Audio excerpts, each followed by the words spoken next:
Are you ready to stop searching outside yourself and deepen the connection that matters the most? Welcome to the Sacred Exchange podcast. We are your hosts, John and Catherine Graham. After years of navigating our own spiritual paths, we have learned that true transformation doesn't happen overnight. It happens in the honest and vulnerable moments when we are willing to journey within with a curious mind and heart. Every week, we invite you to journey with us as we share our spiritual ahas, our raw truth, and deepen our understanding of the human experience. This is a space of vulnerability and healing, where souls meet, hearts transform, and love leads the way. Hello, everybody, and welcome to another episode of the Sacred Exchange. We interestingly had a plan yesterday to speak about authenticity and showing up as your authentic self. Yeah. And the entire conversation, I think we went for about 25 minutes. Yeah. And it was very, forced. And I don't know if forced is the right word, but very not flowy. Yeah, it wasn't in the... you're right. It wasn't in a flow. Flowy. Yes. It wasn't in the flow. The things we want to talk about, being authentic and whatnot, they are important. Yeah. But it wasn't authentic. It felt... It was, telling people to be authentic is like, I don't know. It's telling a tree to be a tree. Yes. Yes. And everybody just is. Or explaining authenticity. Everybody has their own idea of authenticity. And that is perfectly fine. Yeah. Yeah. There's nothing wrong with that. I think what we were trying to accomplish, or what we were looking at yesterday, was those times when people aren't authentic, right? And it wasn't... We all know that we have these times when maybe we're not as authentic as we want to be. Yeah. But yeah, it just didn't flow. Yeah, it wasn't well. Flowing. So and it's interesting. We're being authentic by expressing that. Yeah. And I guess it's interesting because when you're talking about it and people not being authentic, kind of the role I wanted to go on was more about the fear about being authentic. Because to me, it's always been easier to have a mask on and have people reject the mask, right? But to really show up as your most authentic self, to really show up as this is who I am, to be rejected for that, to me always felt scarier than to be rejected for a false part of myself. Well, I would agree. And I think that's why we see a lot of people that put that front on or the mask or whatever, right? That there is that fear of, wow, if I show this, will I be accepted? Yes. And that's why a lot of people kind of hold that authentic piece back. Right. And if I show up this way, I'm accepted.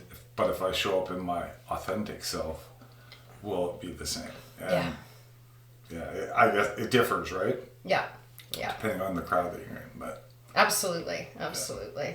So we decided a different topic for today. So it was an interesting segue because it's kind of the same as, as we sat here yesterday and tried to force the conversation about authenticity. Yeah. It led us to where we are now, and was to talk about forcing these types of things, which led to talking about one of my favorite authors, David R. Hawkins, and Power versus Force, because it's a very great book.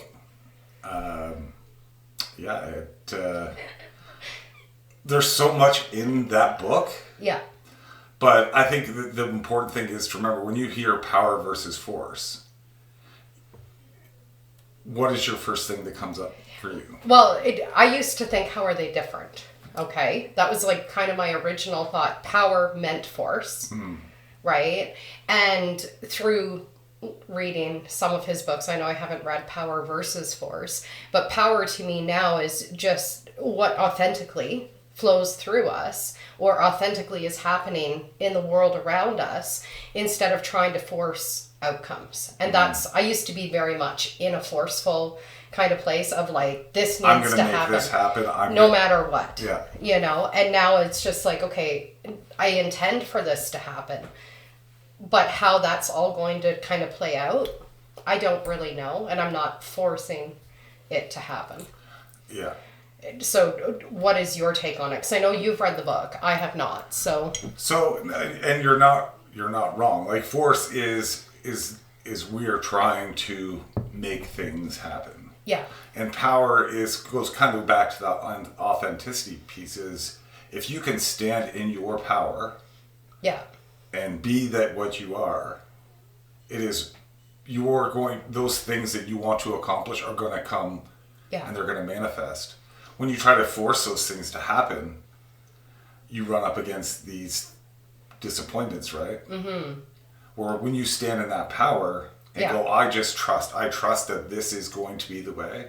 Yeah. You don't run up against those limitations because you're not trying to force that thing to happen. You're just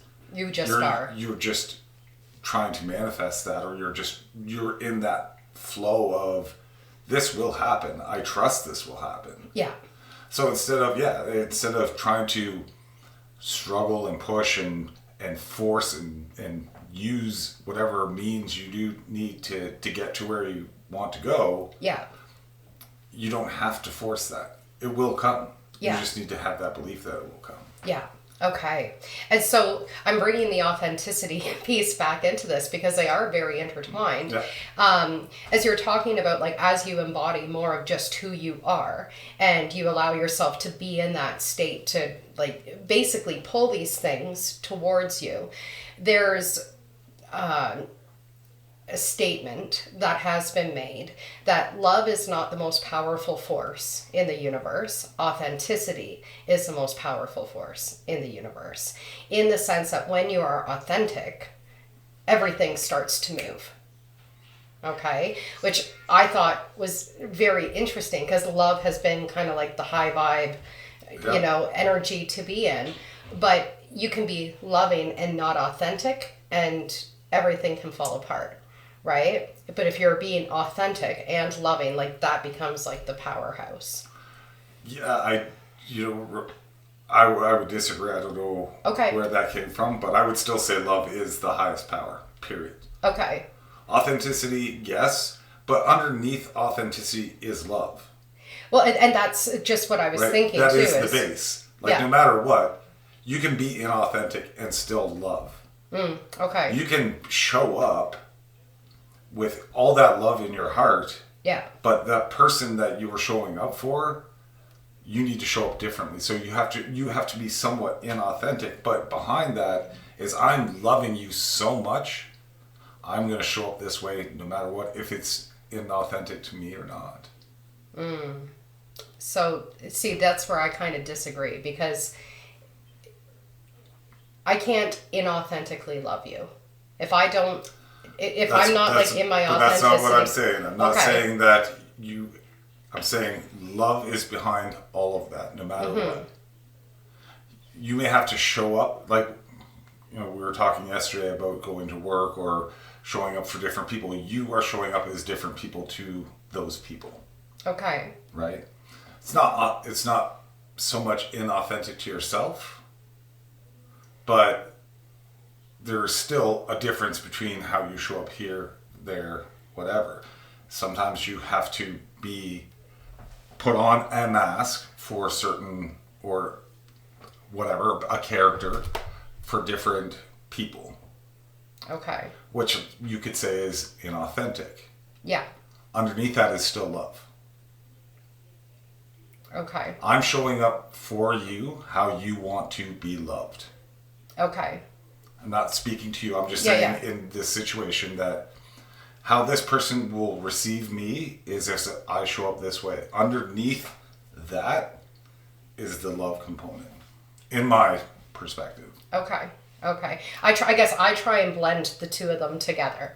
Like, I can look at different people and I can go, I know what they need most from me right now is to be seen.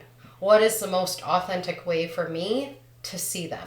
Right. Do you know what I mean? Where 100%. it's like, it doesn't become inauthentic. Underneath that is love. Yes, absolutely. Absolutely. I was just talking about that inauthentic piece, that you have to show up inauthentically for different people to show them the love or whatever.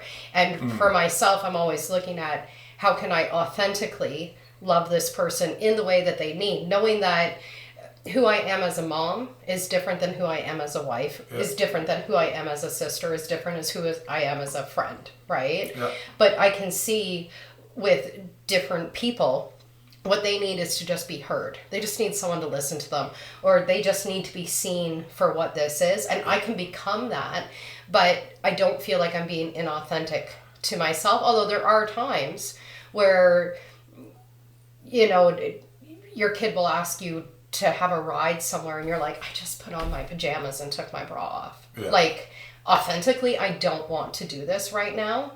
So I will go against my own desire to give a ride. Yeah.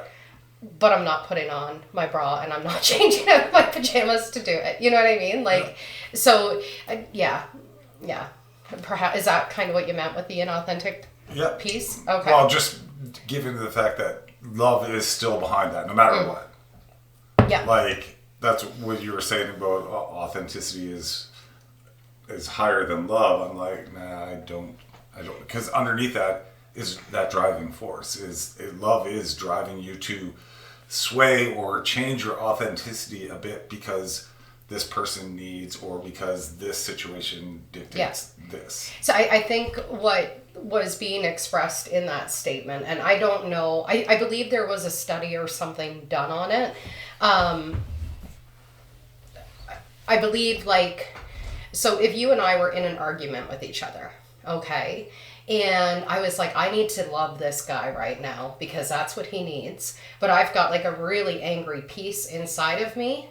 For me to choose the love over top of the anger and not express the anger would be completely inauthentic, right? Where the most loving thing I can actually do is express the anger. Absolutely. And that's where that, to be authentic would be, hey, this anger exists in this space within which I love you, right? But I can love you and still be angry at you. Yeah. Or I can be disappointed or whatever, but still love you. And it's about expressing, I guess, all of that you are without allowing, and I know we've talked about this 100 times, but not becoming the anger, but allowing the space for the anger to exist within the love. Yeah. So. That seems to, that makes a little more sense, or resonates, I guess, better with me than it being higher or... Well, and this is the idea of, especially with David Hawkins' work, he talks about the different levels of consciousness, but it's not like one is actually higher than the other, right? They all have purpose. So when we think of higher, we all automatically think this is better than. A scale, yeah. But it's not necessarily like that. It's just different kind of frequencies that we can tune into.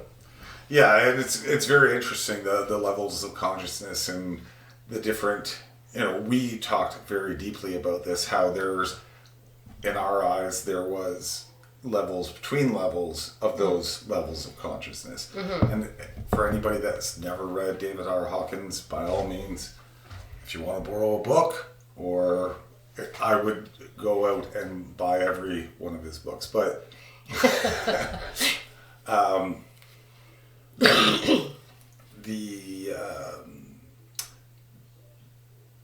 the journey in the levels of consciousness, we see in real time. After reading, because I know you've read some David R. Hawkins as well, you can see it. You can see it play out in real time. It's not a scale. It's not like I'm up here and you're down here. Yeah. It's more of, okay, this is the emotion, or this is what you're going through right now. This is that level of consciousness. And you can go from one to another and in between. But absolutely. And even with different experiences, you can look at almost every experience in your life and see where you started off at, say, shame or judgment or fear, and then how you've transcended that specific situation in your life, Yeah. or maybe you're still stuck and still looping and whatnot, and you can see how it then creates other experiences outside of you based on these kind of solid belief systems that are within each level of consciousness. So it is just kind of a mind-blowing read to read those books. Yeah, and the other thing that really comes up in Power versus Force is about muscle testing, right? And Okay. people may know what muscle testing is. If you don't, check out David R. Hawkins. But, I mean, you can explain muscle testing probably a little bit better than I can. So, from my understanding with muscle testing, you're kind of putting your arm out and you're asking a yes or no question, correct? Yeah. And if the answer is yes, your arm will stay solid. And if the answer is no, your arm kind of loses its strength. Yeah. And so you can also do it like with your body. I've done this before with, or yes, you can do it with your thumbs. Right? So you put your fingers like this and you pull. If it's true, it'll stay solid. Yeah. If it's false, it will slip through. Yes. And you can do it with your body as well as like a pendulum where you're standing. And I've done it before with vitamins and stuff like that to see, does my body need this, or like from this company or whatever. And your body will actually naturally pull into what it's saying yes to and pull away from what it's saying no to. And I don't want people to get, like things to get misconstrued. It's not something you can just go, oh, is it going to snow today? Or whatever. You really have to focus on that question. You have to focus on the intent of the question. Yeah. You have to be very clear about the question. Yeah. And you have to hold it in your body. Yeah. It's not just, oh, I'm going to do, a 15 question quiz and try to use muscle testing. And then would personal preference also interfere with that? Like with the muscle testing, if you're asking, because I think I don't remember what book it was, but he kind of goes through like different lists of like different music that's like a higher frequency and different books that are a higher frequency, and they've done muscle testing on each of these to see what is resonating highest and lowest and whatnot. But can one's personal preference interfere with the muscle testing? I would say yes, and there's actually studies that they did where it was blind, right? So they would take something. I think in one of the examples they used like a picture of Hitler. They put it into a manila envelope, closed it, held it, and had the person like concentrate on what could possibly be in here. Yeah. And then did the muscle testing. Okay. And they said, is this good or bad or whatever. I can't remember exactly what was, but muscle testing proved that. So okay, you could, if when you have a personal tie to it, I would assume that there might be some... because we have these kind of preconceived judgments and ideas of what is right, what is wrong, what is good, what is bad, and whatnot. And so we might just... You shouldn't. I mean... You shouldn't, but we're human. Going by David's work, it should be just true, right? It absolutely, no matter what, The whether truth your is personal just preference, truth. yeah, Okay. it is just going to be true, Yeah. or false. Interesting. Okay. Yeah. Okay. Yeah, the Power versus Force is great because not only does he go through muscle testing, but he goes through a number of other different things in regards to, like we were saying about, your emotions and trying to force situations versus standing in your power. And it kind of makes you think really differently about your existence and what you've already done here on this plane. Yeah. And going forward, how to be and not be. Well, you be however you want, but... Yeah. And so for yourself, because I know you started reading these books kind of after you started having your own spiritual awakening. And I had read the Transcending the Levels of Consciousness about a year and a half prior to. And you had asked for a recommendation. I said, check out this book. Yeah. And then you kind of, he went on a binge of reading the books, which is awesome. But for yourself, reading Power versus Force, what did you find changed in your own life or your own way of viewing things versus how you used to be? So I would say that the transcending levels of consciousness was the start. It was like, wow, this was an eye-opener. There, I could see a lot of synchronicities in life. Yeah. And a lot of things that I was doing that, I won't say I was doing them wrong, but it was like I witnessed myself do things and I'm like, oh, I'm that person. Yeah. Yeah. And I don't have to be that person.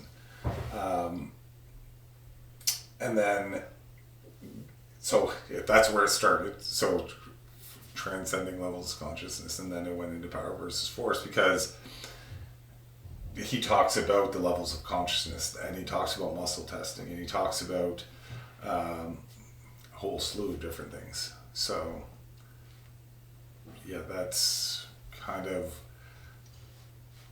I think the transcending levels of consciousness is what put me on the path to power versus force, because I wanted to know more. I wanted to know, like, okay, what's the next step? Yeah, but how did it affect you personally, I guess is my question. Well, it made me look at the times that I've forced these situations, right? Or, like, was not standing in my power.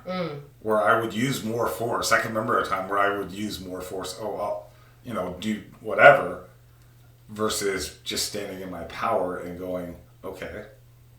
Yeah. This is, I can deal with this, instead of getting angry or whatever. That's more the force side of things. Okay. And because I've noticed such a shift in you for the past year and a half. I know your shift started prior to that, but I've really noticed just these big shifts with you where it isn't as forceful anymore, which is awesome. And I question, do you feel like men, I guess, would benefit from reading Power versus Force? Because I feel like men are taught to be powerful, but it's a very forceful kind of energy that they're taught to be in. Yes, I recommend David Hawkins to all of my friends, and all, like, I don't think it matters if you're male or female or whatever the case may be. It just makes you question. It's not preachy. It's not like, it's a mix of scientific stuff, which I like. It's got some kinesiology in there. Not a huge fan, but it's still interesting. Yeah. And then you have all the spiritual aspects that go along with it. It's not, there's religious aspects to it as well, but it's not preachy. It's like, all of his books that I've read have had an addition or changed me in a certain way or made me think. Anybody that I see that's having a problem or having some sort of whatever in their life, I always recommend. Yeah. Because that's where I started, and that's what I know, right? Yeah. It's not where I started, but I mean, it was your first deep dive, really, into the spiritual kind of awakening and what. What I always thought was funny was, I'm pretty sure it's. So you went through and you read this book first, right? Yeah. And just so everybody knows, these are all the highlights are the important things in the book. I made a rainbow out of it. So you can see, like, there's a lot of good things in here. Absolutely. And it was, I asked for a bunch of book recommendations, I think back at the beginning of 2022, because I wanted to read books, but I wanted, like, what was a book that totally changed your life. Yeah. And someone had recommended me The Power versus Force. So I purchased that, and then I also purchased the Transcending the Levels of Consciousness at the same time. And they sat on my bookshelf for, I guess it would have been 2021, because it was late 2023 when I finally sat down and started reading Transcending the Levels of Consciousness. And it basically blew my mind. Gave me such a deeper understanding to the path of healing and why we get so trapped in our fears and our angers and our grief and our judgment and everything. And I hadn't even recognized those as states of consciousness. Like, it was not in my awareness whatsoever. And then how that can play out into so many different aspects of life where it's like, it's beyond the self. right? Because you'll start to notice it in your relationships, and you'll start to, like, if I'm someone who's filled with a lot of anger, I'm going to attract relationships that reflect that anger back to me. And out in the world, I'm going to attract maybe a boss that really pisses me off, and I'm going to attract, news that comes to me and it really just makes me angry. And so I start to see the entire world through that lens. Yeah. But then as you start to shift through those different levels of consciousness, and perhaps you become more accepting of things, then you start to have relationships that are reflecting back to you that acceptance. And you start to see, your boss is suddenly, maybe accepting you as you are, accepting your work as it is. You see on the news more stories where all you're seeing is acceptance. And it's not that the situations actually change. It's the way that you're viewing it. It starts to actually change. Yeah. And that's where, again, it comes back to that inner power, right? Of, I have the power to change the way in which I see and experience this world. And holy, that's crazy. I mean, we say this quite often, right? We say this to our kids is, you can't change everything else that's out there. You can only change what's here and what your perception is of what is out there. Yeah. And I'm just looking at these books, like Truth versus Falsehood is another great one too. Yeah. And that really goes into, this dynamic of truth versus lie or truth versus false. And it really puts a different spin on how you perceive what is true. And not that it's... So there's, this is true, and it's not, this is not true, or this is a lie, but it's not the truth. Yeah. Truth is the only thing, right? Yeah. That's why it says falsehood. It's very... because it would go down to different people's perceptions, right? And everybody's perception is true to them based on the consciousness that they're at. Yeah. So it's truth within that consciousness level. Absolutely. Yeah. But because we can be at all of these different levels of consciousness, our truth actually becomes a falsehood unless we're able to see and understand everybody else's perspective all at the same time. Right. Which is a little bit difficult to do at times, you get caught up in semantics. You get caught up in these worldly, like, real life experiences of it. Yeah. And it's like, what am I doing? Yeah. And I think, because I know for myself for the longest time, the idea of not forcing things, of, not having to hustle, not having to bust my ass, not having to, like, force things to happen, it seemed like such a ridiculous thought. Like, and I know we've talked about that on here before too, and it was something that I really, really struggled with.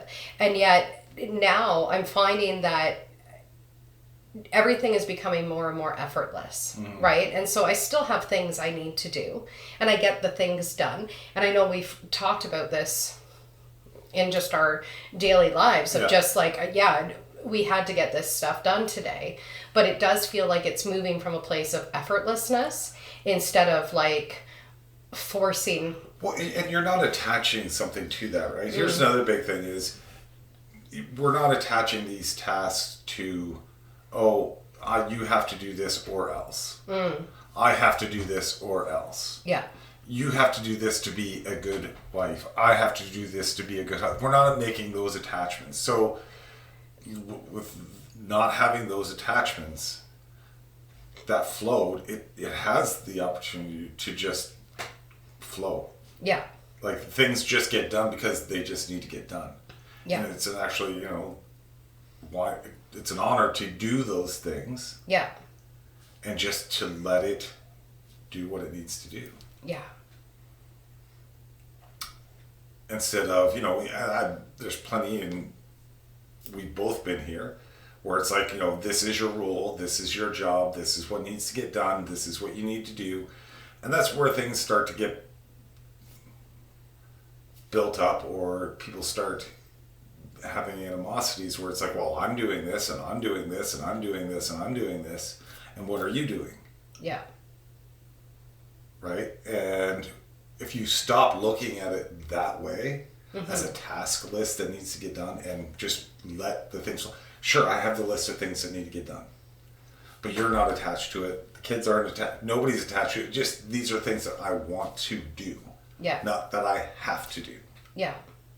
It will just flow. Well, and I think just changing the language around it of I have to I get to, it changes something in my mind, right? Where I get the opportunity to clean the bathroom.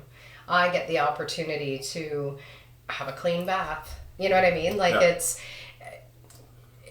approaching it all as an opportunity has helped me in my own mindset about the things that have to be done.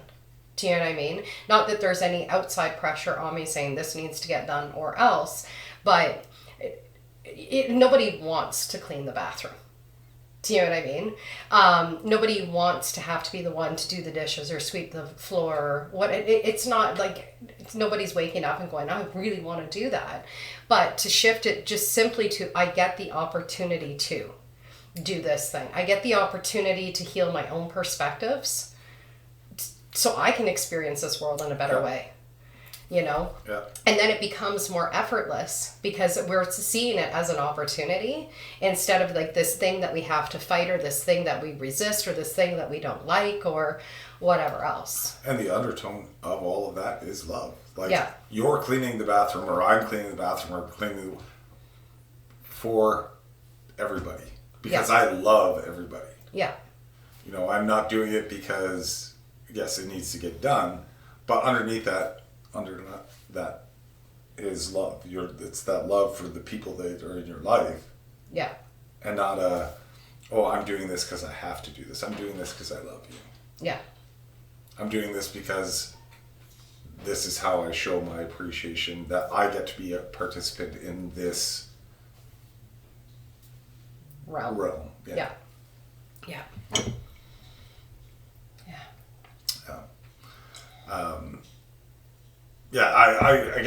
I can't say more. Like, I've read, I don't know, just about all of David Hawkins' books, and there's always a new piece. There's a lot of repetition. There's a lot of things that are very similar, but there's always something to take away, and it's always like, oh, I never thought of that. Yeah. Yeah, I haven't read as many as you have. No, and I don't want this to be about. I know you keep bringing it back to that, so I'm just like, I'll just go with it. Yeah, or it's just like, just talking about power versus force makes me want to read all of the books again. So I get a little bit caught up in But the books. Yeah. But I think it's very important to have that awareness of power versus force, right? I know it took me years to actually understand the difference between the two. Yeah. And I mean, as much as the book is great, it is practice too, right? Mm-hmm. And it's not something that you're going to catch yourself. You're gonna run up against edges of things where it's like, oh, I did this wrong. Case in point, like you're going to use force instead of standing in your power because that's just what you've done in the past. Yeah. But the more you practice, the better it becomes, and the easier things do just tend to flow from one to the next. Yeah, yeah. And I think too, even just telling yourselves, like, not that I did it wrong, right? Like, oh, isn't that interesting? I reverted back to one of my old patterns again. Yeah. You know? Well, and you and I had these plenty of conversations where it's like, oh, I had this situation, I was on my way home and this person cut me off and I used to get all mad or blah, blah, blah, blah, blah. Yeah. And then the conversation would change where it's like, oh, this is what happened and I'm not angry about it. Yeah. But, I wonder what that person's in such a hurry about. Yeah. Yeah. Your view starts to shift. Right. And then sometimes you revert back to that same old pattern and, it's like it just slips in. Yeah. And what I love about when we both have that happen is either you can say to me like, okay, that's an old pattern though, right? And remember this or remember that. And I can do the same with you of like, so why are you reacting like this right now? Like, what about this has you so fired up? Because sometimes we need that reflected back to us. And sometimes we need to check ourselves too, to just go like, is this actually how I want to respond to this situation? You know, do I want to get pissed off for the entire day because someone cut me off? Perhaps. Yeah. Maybe that is in your highest. But when you can witness something that's happening that's out of your preference and still keep your own center and still be within your own peace, that is so empowering. Yeah. Oh yeah, absolutely. And again, it's a lot easier said than done. Like, yeah, it's we've constant been at this practice, right? It's yes. not, we have good days, we have bad days where, you know, we'll not catch ourselves, or we'll even I'll come home or you'll come home and we'll talk about these moments where it's like, yeah. you know, I wasn't, but I can see where I should have been, yeah. or whatever the case. Yeah, or I caught myself getting lost in this moment, or I caught these emotions really overtaking me right now, or whatever. And again, it's not that you're wrong, right? There's a reason it's coming up. So I don't, because in transcending the levels of consciousness, judgment and punishment are one of the lower frequencies, and it's something we've all been attuned to. Yeah. You know, that you do something right, you get a reward, you do something wrong, there's a punishment that will come. And there's so many of us that have this kind of indoctrinated in our minds that we have to always get it right. Yeah. Right? And it's if you take the word mistake and you break it into two words, it becomes a mistake. Right? So if I was driving down the road and I kind of veered off to the left and I was supposed to stay center, it would be a mistake of driving completely straight. And so when we have, you know, the anger that shows up and it takes us slightly off center, it's just a mistake. And we're going to have another opportunity to try not to let our anger take over. Do you know what I mean? It's like we get a million chances in a lifetime to try and get it right, quote unquote. So to not like beat yourself up if you do get it wrong, you know, it's a journey. Yeah, I mean, getting things wrong is great as well, right? That's how we learn. Yeah. If you do everything right all the time and knew everything, like... How boring it would be. Yeah, you would never evolve. You would never learn. You would never question. You would just be this way, and that's it. And it's interesting, too, because often before the healing journey starts, we believe we're right with everything. Do you know what I mean? Like, it is only our perspective. Yeah. And this is the way the entire world should run, is by this perspective that I have. And as you dive into healing and you start to learn more about how all of this energetic stuff works and all the emotional, spiritual, and mental stuff all works, and you combine it all together, you start to kind of question, do I know anything at all? Yeah. And I remember, I think it was in one of the Cryon books years ago, it said something along the lines of, the wiser one becomes, the less they think they know. Right? And that just, it hit me because it felt like, am I getting stupider? Do you know what I mean? Because it's like, well, I used to believe this. I don't even know if that's true anymore. Yeah. I don't know if this is true. You start questioning everything, right? Where did this come from? And you and I went through this where it's like, we're looking up, where did the origin of words, yeah. Or another one that just jumped out at me was da-da-da-da-da-da. Yeah. You know, these little things that we do or believe in, where did they come from? Mm-hmm. And are they right? Yeah. And then when some of them aren't, you know, things just start to, I won't say fall apart, but you start questioning, like, do I really know anything? Yeah. I've been told these things, but now knowing that they're wrong or not completely true. Yeah. And even in your own inner psyche, like when you're stuck in a victim consciousness, right, then everything is happening to you and there's nothing you can do about it. But when you're able to start removing yourself from victim consciousness to like manifestor consciousness of I'm creating my world the way I want to, whatever, you can start to kind of see what that victim consciousness, it didn't actually serve me at all. right? But then beyond manifestor consciousness, there's like this world is all being affected by me, by my energy and whatnot. So everything that I knew in manifestor consciousness is actually now no longer relevant either. It's no longer a self-serving, I'm going to create my world the way I want. It's becomes I am affecting the world around me by my energy, and I'm also allowing the world to reflect back to me what my energy actually is.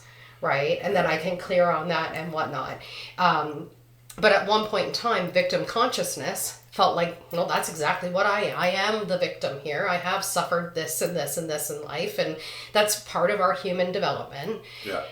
And then to move on to the next stage, now all of this is worthless. Yeah. You know, and it served a purpose, but it can no longer be relevant to who you're becoming. I agree. Yeah, the victim mentality is interesting. I mean, everything has purpose, right? Yeah. And I don't want to take away from people's experiences. Everything has purpose. That's another thing that David talks about in his books is these things don't happen by happenstance. They happen for purpose. Yeah. And as good, bad, or indifferent, we are the one who put the titles on those. Yeah. They are just things that are happening. Yeah. So, you know, being in that victim mentality is really sticking to that these things are they're happening to me versus they're just happening. Yeah, because it becomes, what is the meaning that you're attaching to this, right? Because it can, the meaning that you attach to any circumstance will either create suffering or not. You know, and how much you're suffering is how much meaning you've given to it. But it's not really even creating suffering, right? No, it's... You're creating that suffering. Yeah. By attaching a meaning X, Y, to and Z to it, yeah. Yeah, of this is what this means to me. Yeah. Right, and I can't do anything about it because now I'm feeling powerless. So then we try to force a different outcome to happen, which then just causes more suffering to happen. And then we get kind of trapped in this loop of suffering, because even when we're in that kind of victim consciousness and we're telling ourselves, I can't change it, I'm powerless, these people are never going to change, this life situation is never going to change, what are you putting out there? Yeah. Everything's going to stay the same. You're just, you're staying in that loop. Yeah. You're just giving more ammo, and instead of and it sounds so bad, it sounds so deflating, it is what it is. Yeah. But it truly just is. They are just things. Yeah. They have purpose, and what that is, we may not always like. Yeah.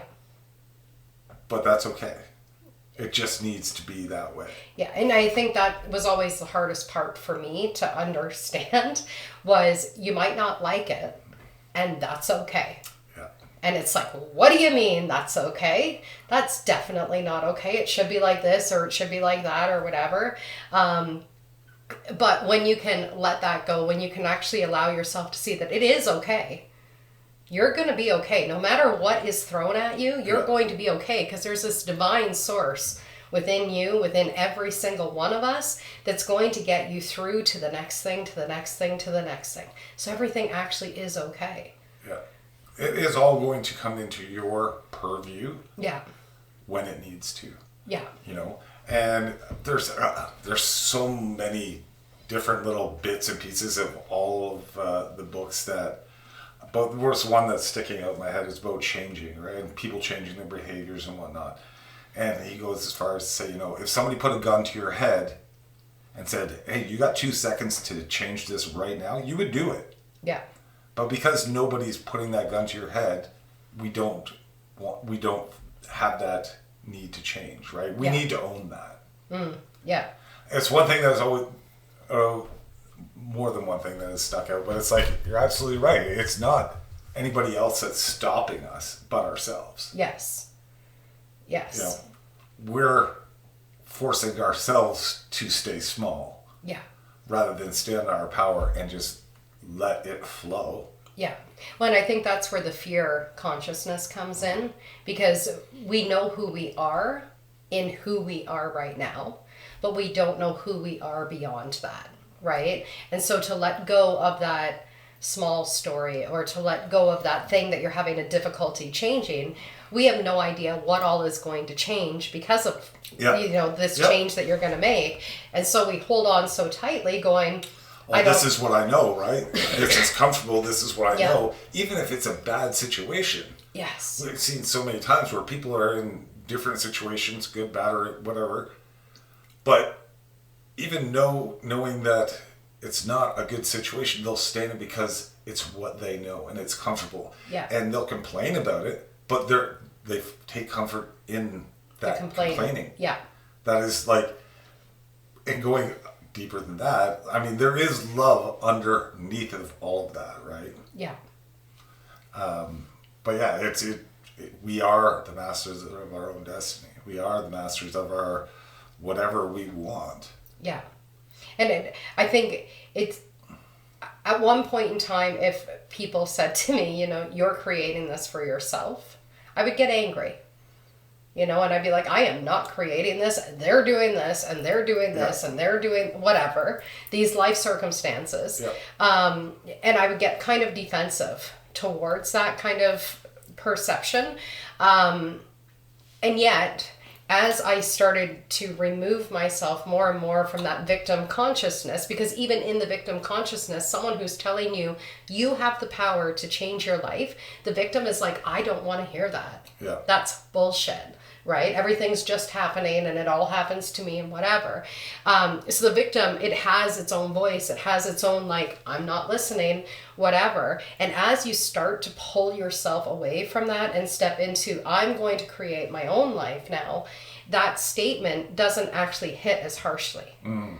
Do you know what I mean? Yeah. And it's wild to me to know, not that I wasted years of my life, but I did waste a lot of time in victim conscious, and I'm going to call it a waste. I understand it was there for a reason. It was there for as long as it needed to be, and I slowly removed myself from it. Like, I get all of that, but if I had this teaching when I was younger, when I perhaps when I needed it, perhaps I didn't need it until now. I don't know. I guess that's how it had to be because it's part of the divine plan.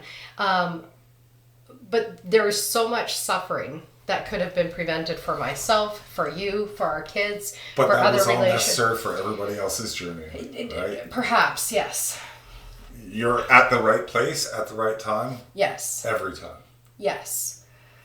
Yes. I have a preferred way of looking back at the past and going, I really would have preferred to understand that my energy, my frequency, my belief systems, my limitations were all contributing to everything that I was experiencing back then. And don't get me wrong, I agree. Yeah. We could ruminate absolutely. all day long. Yeah. But at some point you have to draw that line. Yeah. And you have to say, it got me here. Yeah. And I'm grateful for that. Absolutely. Absolutely. I can appreciate that, and I can be grateful for the journeys that we've all been on and where we're at. And all the things that we could have done had we been where we were now then. Yeah. But I know it wasn't meant to be that way, and that's all a part of the divine plan. But I only bring it up because whoever's listening right now, you might still feel like you're in this kind of victim state, or you might feel like, no, I am creating my life, but shit just keeps on happening and I don't know how to get out of it. And I share all of this because I want you guys to all know that these stages, they are just a part of the journey. And the moment that you can recognize, oh, I've been allowing myself to be a victim in my own life, and I don't want to be a victim anymore. I want to be a survivor, or even better, I want to thrive in my life. That's when you can start to actually make that shift. And, I couldn't agree more. The one thing that I wanted to really touch on was that through reading all of David's books and this change in my mindset, the one thing that kept coming back, and you were already doing this, and how to deal with these tough situations, right? How to deal with the differences between like power versus force when you were in these situations. And it all came back to compassion. Yeah. it was just reiterated, the only way you can dissolve this is through compassion. Yeah. And which is intrinsically, it is love. Yeah. But it is compassion for that situation, compassion for that guy that cut you off. Yeah. Oh, he must be, this person must be in a hurry because there's an emergency or whatever. Wow. It's so great that I have the opportunity to not be in such a rush like that person is. Mm-hmm. It's showing compassion for each one of those situations, even when you don't want to. Yeah. And see, where it's fighting you, it's like, oh, this is a bad person. Well, we've put that label on this. Yeah. But let's show compassion, even for that stuff. Yeah. And so for myself, when you say, like, you were already doing this when you started reading the book, for myself, the compassion that I was doing was actually for myself. Yep. And everything that was coming up in me, I was giving myself compassion for and not worrying about everybody else. But that's where it starts, right? And that's what I wanted to say, is it has to start with you. You have to, because I could hear someone in the vicinity of the audience that's like, I don't want to give compassion to them. Like, don't you see I'm the victim here? Which again goes back into that victim consciousness, which is why I say start with you. Give that compassion to yourself for what your experience has been, what you've gone through, all of that. Because in that, it starts to disentangle you from that victim consciousness, where the stuff that's happened to you is no longer like, keeping you all tight and raveled up or whatever. And through that, then you naturally start to build more compassion for other people. And in my experience, like, there was a really difficult relationship that I had with someone that I was not focusing on healing that relationship. I was only focused on healing myself and what my experiences were. And like, I had been in Compassion Key for a year and a half, I think, at that point, or maybe closer to 2 years, where I had still just kind of kept this relationship off to the side and like not touching it, whatever. I'm just doing this self-focus. And then naturally one day, after years of not having compassion for this person, not having empathy for this person, like I was just like, I'm done with this negativity. It was like my heart just kind of burst open one day with absolute compassion for them. Right. And I didn't have to force it, which I'd been trying previously. I'd been trying to force a connection that was so buried under all of my own shit. But then through giving myself compassion, then I was able to actually open my heart to this person again and understand more of their experiences. Yeah. So I think... And for those that you don't know, like, compassion is one thing. Compassion Key is a way of showing yourself compassion. Yeah. And we can go into further details on what exactly Compassion Key is. But it is interesting because that Compassion Key helps you heal yourself to stand in your power. Yeah. To stay in your power. Yeah. When you have that person cut you off, you're not forcing the issue. You're standing in your power to show that compassion. Yeah. Because you have that compassion within you for that situation. Yeah. And you start, as you build that compassion for yourself, it naturally just flows. Right. Which goes back to the power versus force. Yeah. Yeah. And you can't force compassion either. Like... No. Yeah. You could say that goes back to authenticity, right? You can't... Yeah. I mean, if you've ever experienced inauthentic compassion, has somebody said, oh, how are you, I hope you're doing well. And you get the feeling that you don't really mean that. Yeah. Yeah. But I'm so happy for you.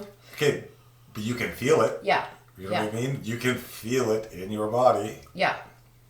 Absolutely. That's that power.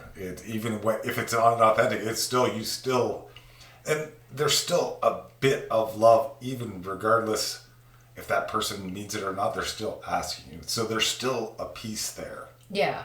Yeah. It's deep rooted or whatever, but yeah. Yeah. I mean, I think the entire universe and the entire world, every single billion of people that are on this planet, we all come from love. Yeah. We all are love. And yet our love can get so distorted by our experiences and the meanings that we've given our experiences, that heaviness that we start to carry, the belief systems that we carry about ourselves and whatnot. And so we can try to express love or try to show love, but if we've got these kind of distortions that we're carrying with us, then even in that expression of love, it doesn't necessarily come off as love. Yeah. You know, and I think it causes a lot of miscommunication for people, because what would be a loving act for one person is not love for another person. And then they get mad at each other, like, you don't show me you love me. And they're like, I take the garbage out every Tuesday and whatever else. And it can cause so much grief in relationships and so much disconnect in relationships. And it doesn't matter if it's partnership or parent-child or whatever. Everybody has their idea of what love is supposed to look like. Everybody has their idea of how they're supposed to express their love. And if there's distortion that is there, I could say to you a million times, I love you. But if I've got something blocking me that's like, it's not actually safe for me to love anybody, you're never going to be able to receive the love, because I can't actually express it the way that it needs to be. Yeah. So, yeah. Heal yourself, people. Yes. Stand in your power. And remember, you know, there's one thing that I has changed my mindset too, is this oneness. You know, if we just approach ourselves and everybody as this is a part of me. Yeah. So that person that you don't like, that is still a part of you. Yeah. So can you show your self-compassion? Yes, you can. Then you can show everybody, regardless of what they've done, you can show them that. And that is a part of you. And just approach it that way. Yeah. Is, have you ever done this? Maybe, maybe not. Maybe not the exact same actions, but you have, guaranteed. Yeah. I mean, it's interesting. Banks Nelson, who John was a big fan of, he passed away last week. Yeah. So rest in peace to Banks. We actually had been planning on having him on our podcast, but it just didn't work out. And perhaps now he's showing up to be with us. But shortly after he passed, I was kind of looking up a little bit more information and stuff about him, and he had a video where he talked about, you know, that person that's disrespecting you and not commending you on what you're doing now is actually an old version of yourself that's trying to pull you back to the old version of who you used to be. And it was like the message that I needed to hear because of an experience that I'm going through right now. And so I could see it just from that moment of, right, there would absolutely be these smaller versions of me that are trying to hold me back right now, that are like, shut up, don't say that, you know. Stay comfortable. Stay comfortable, stay small, stay back here. Remember, you don't have a voice, so don't speak up or whatever. And so in that reminder of the people around me where I'm seeing that, to remember, right, that's just me, you know, and I can have that love and compassion for them, for me, because we all are just one. And it's hard to remember that at times because we feel separated, but we're not. Yeah. We're never alone. Yes. Yes. Yeah. Awesome. Alrighty. So thank you so much, everybody, for joining us here for another episode of The Sacred Exchange. As always, we would love to hear from you. So drop a comment, press the like button, subscribe. Send us an email at info@compassionwithcatherine.com if you'd like to join in on a conversation. And enjoy your week. Happy New Year. Yeah, Happy New Year, folks. Take care. And as you said, you know, it's unfortunate that Banks passed on to the next part of his journey. And for those of you that have never heard of the man, take a look at some of his content. It resonates with me. Yeah. It resonates with you, and I'm sure it'll resonate with you guys as well. Yeah. Have a great day, everyone. Take care, folks.